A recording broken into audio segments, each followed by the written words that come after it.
Today's episode is brought to you by Mazars. SoundCartel.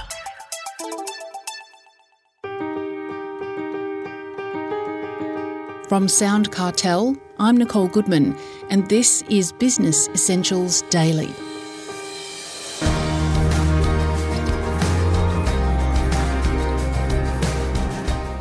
When you think of a great leader in your life or in the public arena, who comes to mind?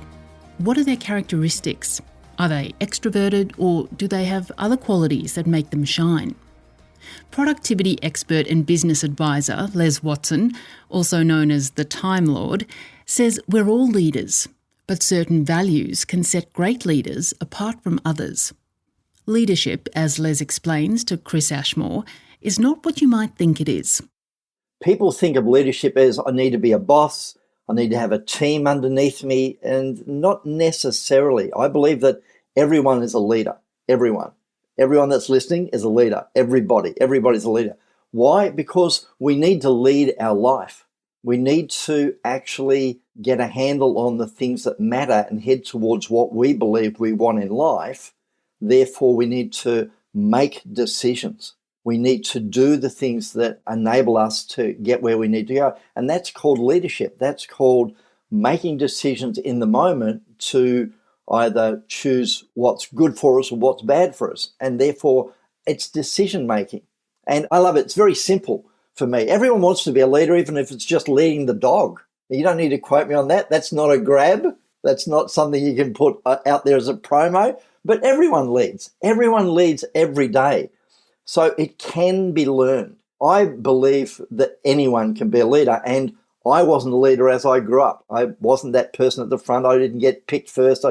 Wasn't school captain, that sort of thing. But over time, I decided I was going to step forward. I was going to make better decisions, faster decisions, and it worked for me. And if it can work for me, it can work for anyone.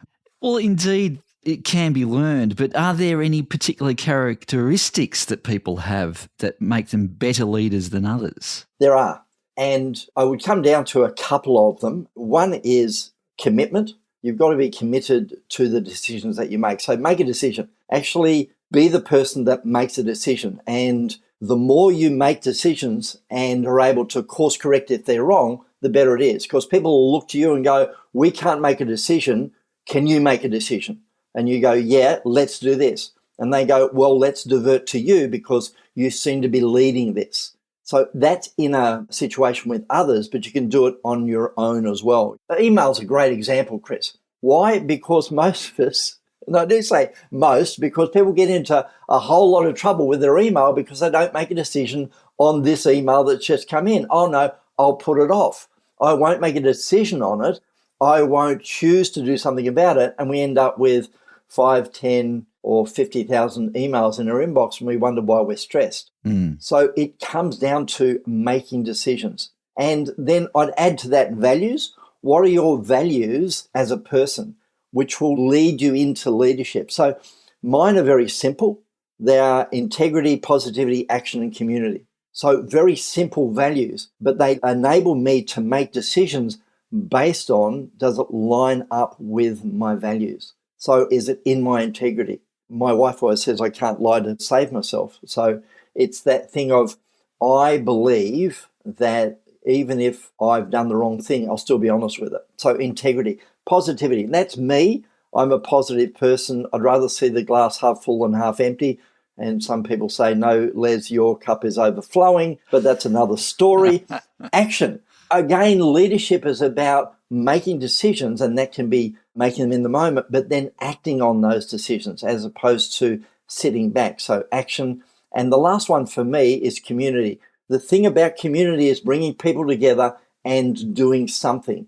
So whether that's in a work environment of doing something for the betterment of the company, or in a social environment, getting together and enabling people to have community that way. So values are really important. Resilience is another value. Resilience. Are you able to bounce back from things that haven't worked?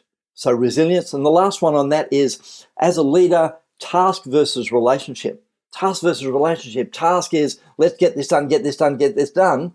And relationship is, how are you doing? Now, you can't do only one and not the other, and you can't be all tasked because people kind of go, oh, I don't like that person because it's so hard.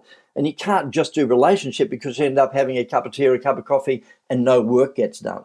So there needs to be a balance between task and relationship. What about discipline? Is that part of the mix when it comes to leadership? How important is discipline? Discipline is really important for everyone. People go, I'm not disciplined. I go, I tend to disagree. Did you get up this morning and clean your teeth? Yes. Why? Because we were instructed that we needed to clean our teeth. Therefore, we have a discipline in that. Did you put some clothes on to go to work? Yes. Good. There's a discipline right there. Otherwise, we'd be running around. No, that wouldn't work at all. So there's disciplines that we have.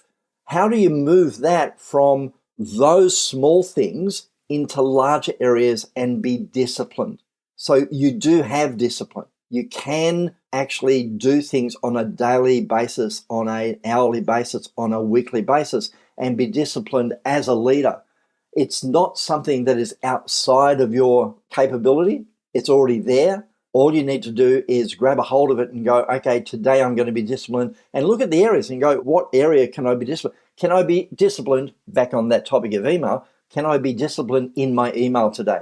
Can I do those 4 things? Do, dump, delegate, and decide when. If it can be done into 2 minutes, do it.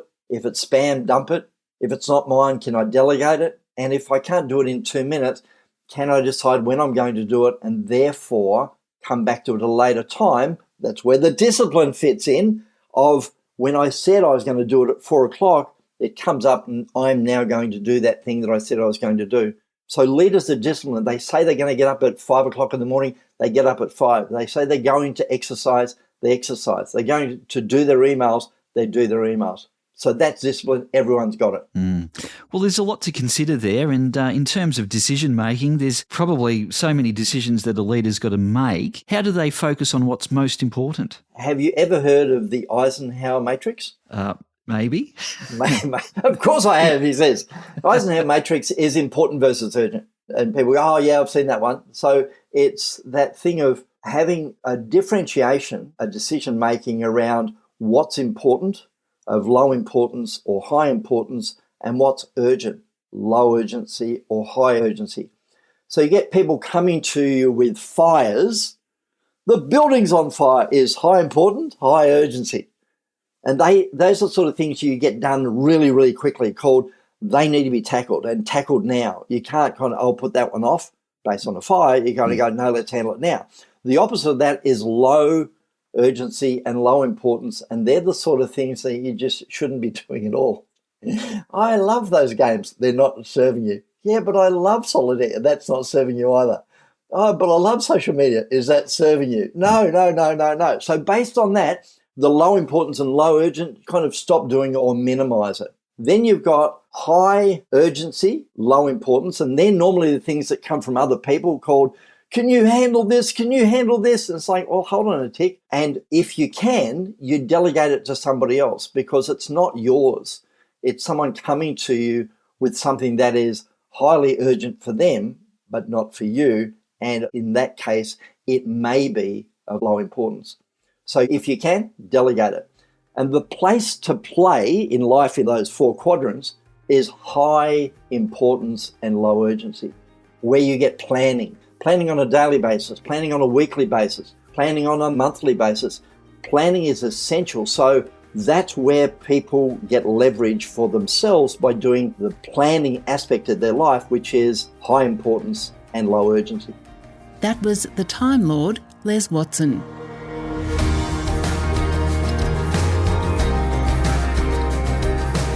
This episode of Business Essentials Daily is produced by the team at SoundCartel. Thanks for listening. I'm Nicole Goodman. We'll bring you more Be Daily tomorrow.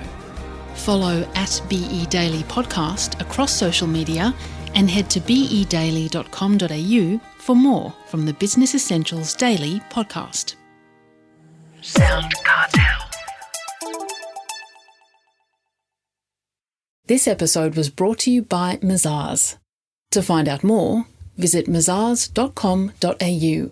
That's mazars.com.au.